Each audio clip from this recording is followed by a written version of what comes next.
Қайырлы күн, құрметті әріптестер. Бүгін біз сіздермен жедел әрекет ету тобының кезекті отырысына жиналып отырмыз.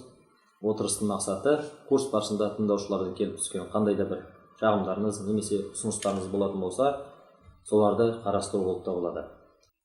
Сәлеметсіздер ме, құрметті әріптестер, ұстаздар. Мен Мамлют ауданы Меңгесер ауылының қазақ тілі мен әдебиеті пәні мұғалімімін. Осында өрлеуде жаңартылған оқу бағдарламасы бойынша орыс мектептеріне арналған қазақ тілі мен әдебиеті пәні бойынша курс тыңдаушылары болып келіп отырмыз. Көптеген әдіс тәсілдермен, жаңа технологияларды пайдалану сабақтағы соның үлгілерімен көптеген үлгілермен таныстық.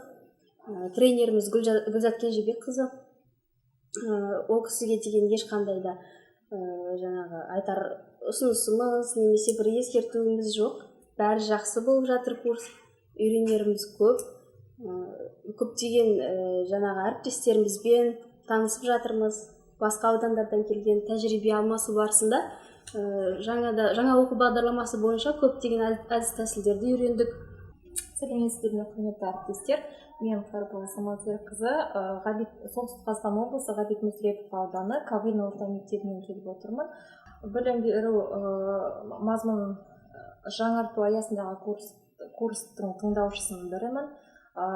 Қазіргі уақытта кураторымыз Әлжанова Гүлзат Кенжебекқызының басшылығымен курс танымды әрі белсенді өтуде.